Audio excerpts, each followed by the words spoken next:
Hoje é dia de finados, desde o século II da era cristã, que se desenvolveu o hábito de homenagear os grandes mártires da fé e fazerem cultos e momentos de lembrança solene da vida daqueles que se foram, que entregaram suas vidas por amor a uma causa. Essa tradição se perpetuou pela história. No século VIII, IX, ela começou a ganhar contornos assim oficiais pela Igreja Romana. No século XIII se decidiu o dia 2 de novembro, é um dia que vem logo depois do dia de Todos os Santos. Na mentalidade cristã, especialmente a partir da carta do apóstolo Paulo, santos são aqueles que viveram uma vida diante de Deus. Não precisa ser necessariamente os santos como nós temos hoje, pessoas que foram absurdamente consagradas. Os santos são aqueles que colocaram suas vidas a serviço do Senhor. Eu ou você que me assiste. E o dia de Todos os Santos, pela tradição da Igreja Metodista, é um dia onde se faz também menção honrosa aos nossos antepassados que morreram. No dia 2 de novembro, portanto, hoje, se comemora este dia de lembrar dos nossos mortos. Existem muitas tradições religiosas que falam do que fazer e de como fazer no dia de finados, muita visita ao cemitério.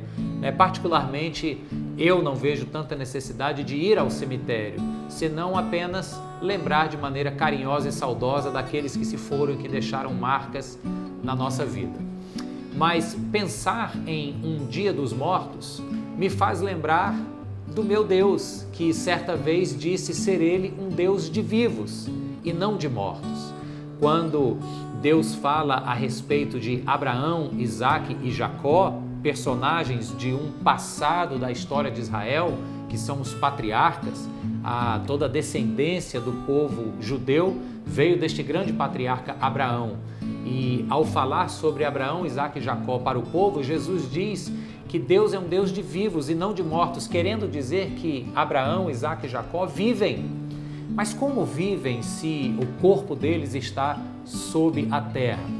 E essa é a grande percepção que o cristianismo nos dá a respeito da morte.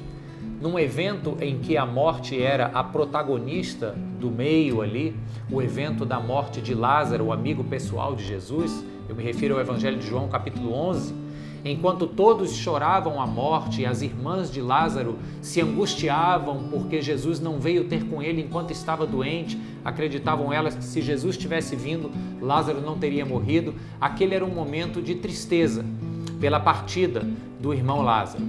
E naquele ambiente onde a morte protagonizava as reações de todo mundo, Jesus vai dizer uma frase muito intrigante para as irmãs de Lázaro, e uma frase que atravessa a história e chega até nós, nos dando uma nova compreensão deste Deus que é Deus de vivo e não de mortos. Ainda que o corpo esteja debaixo da terra, ainda que a visita tenha que ser no cemitério, mas ele nos coloca uma perspectiva nova sobre a morte. Ele diz, no capítulo 11 do Evangelho de João, no verso 25, Jesus fala: "Eu sou a ressurreição e a vida, e aquele que crê em mim, ainda que morra, viverá."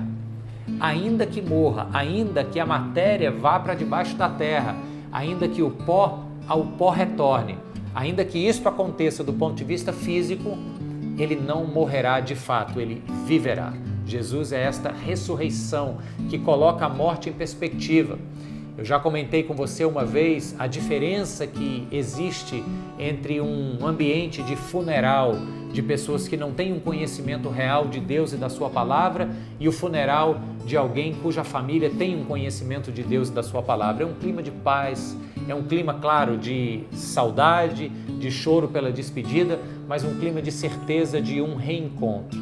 Então, neste dia de finados, que você se lembre que nosso Deus é um Deus de vida. Agora, não é qualquer vida, não é uma vida que se resume a um mero existir, uma vida que apenas se conforma a uma sucessão de dias. É uma vida plena, é uma vida cheia de significado e de propósito. É uma vida que Jesus diz que, ainda que seja tolhida pela limitação da matéria, da carne, e a gente venha a morrer do ponto de vista físico, é uma vida que vai continuar. Uma vida eterna que começa agora na presença de Deus. Este é o Deus dos vivos, é o Deus que é celebrado hoje. ainda que o dia seja em homenagem aos mortos, mas esse Deus chama a minha e a sua atenção para a vida e a vida plena. Que Ele te dê um excelente dia, um dia de vida, em nome de Jesus. Amém.